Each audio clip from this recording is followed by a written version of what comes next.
الحمد لله رب العالمين، والصلاة والسلام على محمد وعلى آله وصحبه أجمعين. أما بعد، قلت المسألة السابعة مسألة حفتة ما يجب له الوضوء. أذا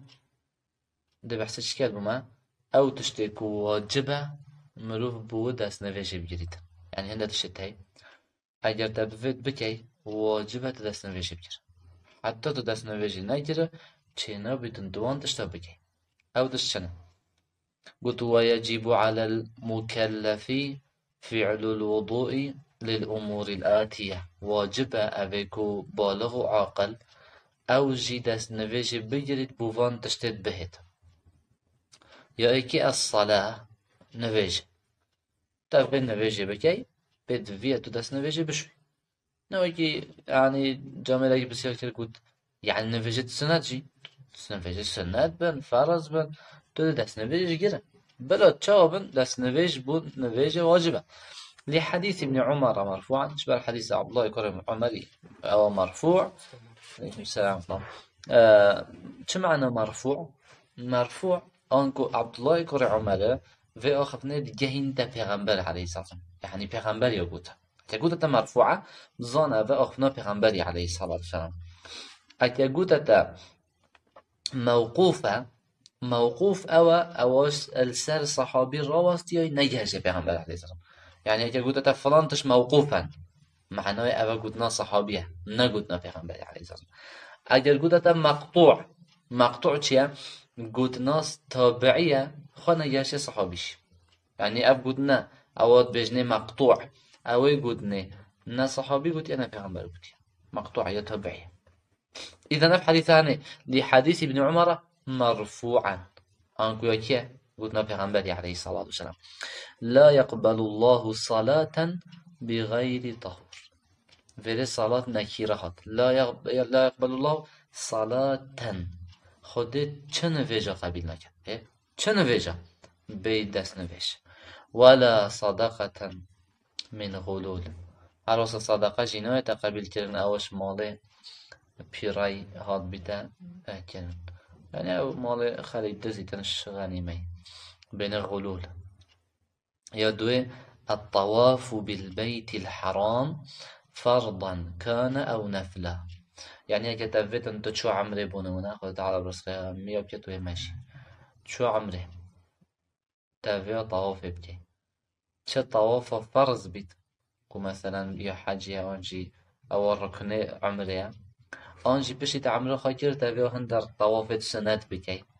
شو فرض بيت شو سنة بيت بيت تبدأ نويش بحتى تطواف بكي بيدس نويش طواف نوع تقابل كلمة لفعله صلى الله عليه وسلم چونك پیغمبر عليه الصلاة والسلام يواكره فإنه توضأ دس نويجه ششته ثم طاف بالبيت باش الدور الكعبة الزغري. ولقوله صلى الله عليه وسلم جبال كنا پیغمبر عليه الصلاة والسلام الطواف بالبيت صلاة. طواف الدور كعبة نويجه وش فرقي هنا بين نويجه دي؟ قلت إلا أن الله أباح فيه الكلام. خود هم یا حلال کردی مروف طواف دا باغ بید گل هوالا که خواه باغ تلفون اگه چه آخفتن درسته بس يعني اوجي نویجه وکی دست نبو دست نویجه کچه بود نویجه دیره بدویت بو طوافش بگیره. ولمنعه الحائض من الطواف حتى تطهر. وهرسا اجبال في چندش يعني بشين واجبه مروف بو طواف دست نویجه بشود پیغمبر خدا علیه الصلاة والسلام نهی لاجنکات به نویجه دا طواف بکن حتی باقش بکن. يعني وقت عائشة رضي الله عنها كانت بين نویجه دا قلت افعلي كل ما يفعله الحاج غير أن لا تطوفي بالبيت. قلت او تشت حاجت كان هم يبكن بس قلت طواف نكن معناه اگر به دست نویج چیه بابا داره که داده طواف کرد. قلت يسي مس المصحف ببشرته بلا حائل. عليكم السلام. تو بدست خو يعني لشته جزم لشته تو دست خو بتیا قرآن بی کو تشتی نبر دست تا قرآن ده بیتن او هجی بشته نه درسته. طبعا في مسألة خلافات ده عند علماء بجن درسته عند علماء بجن درسته چونكي چه دلیلی کو چه نبیدن الفيدن كيتن بوتافان دليل انتن بشتى قوله تعالى بوچه واجب مروف بو دستگیرنا قرآن دست نویجه بشود گوش بر گوتنا خوده لا یمسوه الا المطهرون کس دسته خانا کته الا او نبنید پاقش جا علما تفسیر به آیت دا هندل بجن لا یمسوه یعنی بحث لوح المحفوظه يعني. کس دسته خانا کته و الا اید پاقش نبن که اید پاقشی ملائکتن بر دوامت پاقشن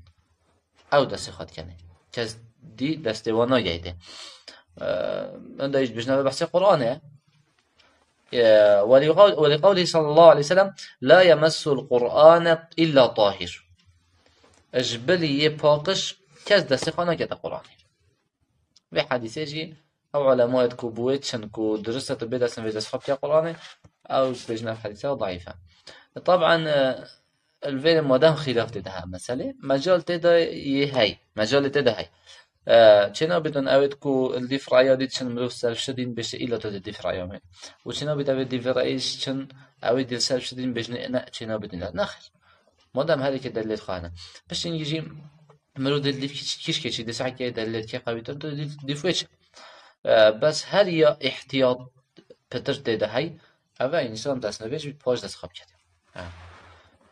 المسألة الثامنة مسألة هشته ما يستحب له الوضوء اول هنده تشدی بوده بهش بره اگر تو به دست نویش وان داشته بکی درسته بس یا بخیرتر اول تو دست نویش بشوی پاش وان داشته بکی او چه داشتن قلت يستحب الوضوء ويندب في الأحوال التالية وان حالت به دا سنت تو دست نویش بو بشوی یا ای که عند ذکر الله تعالى وقراءة القرآن يعني اگر دویا تو ذکر خود بکی آن قرآن بخوینه صحیح بخواندن قرآن جی معنای اگر ایک بی دست نویش قرآن بخوینید درسته بس با سنت دست نویش پاش بخوینیدن دست نویش بیتن پاش بخوینیدن آن تو ذکر خوده که درسته سبحان الله الحمدلله ولا الله درسته بس دست نویش باشتره ایده بشتوید تناقض چه بی نابین نقطه بوری و به معنی ایده بشتن سحکه پا برنی که گوت امت دست خواب که قرآن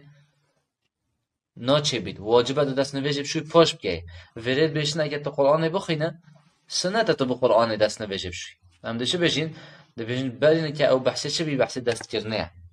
دست در دا بیدن البره قراءت القرآن بحثه چه بحثه خاندنوه بونو منم پاتای دانا به دست خام قرآن را کرو دانا و از به دست نویجم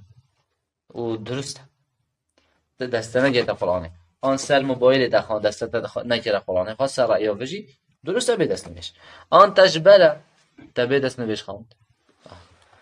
درسته بس یا سنت اول تو به دست نویش قرآن نخوینه سنت اول دست نویش بخوینه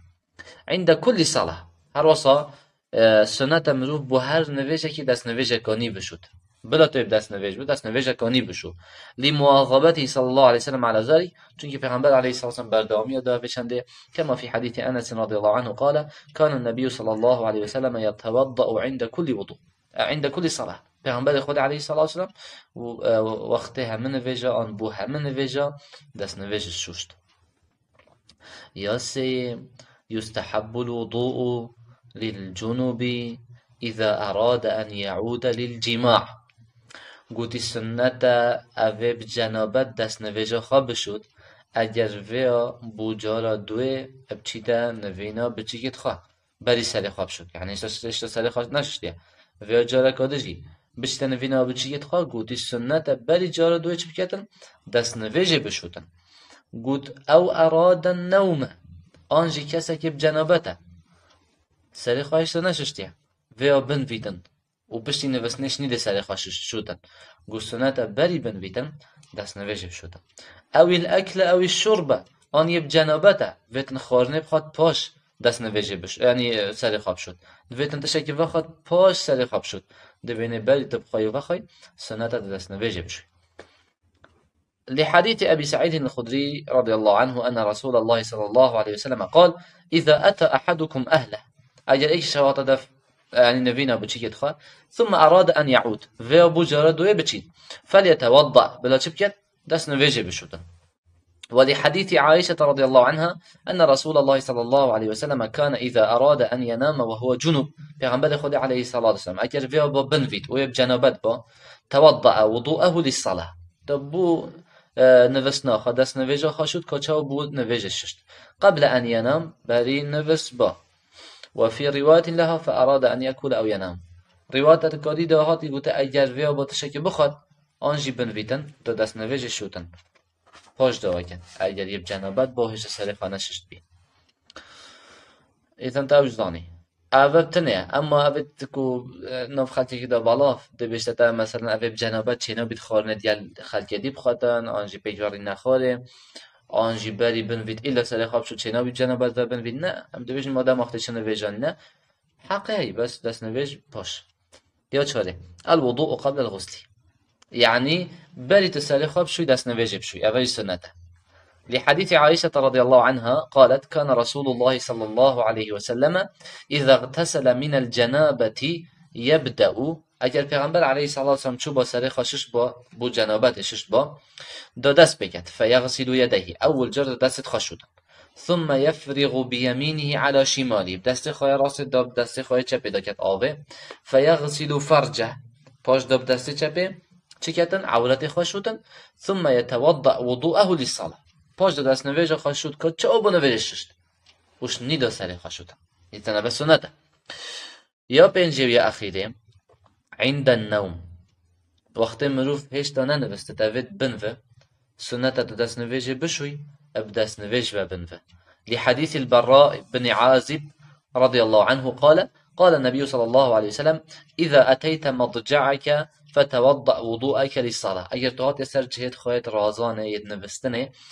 تو کاچوا بو نویج دست نویج شوی اها واسا بو نوستنجی دست نویج خواب شو ثم اضطجع على شقك الأيمن پاشی خال سر رخ خواهد راست درش کم و بنوه الحمد لله رب العالمين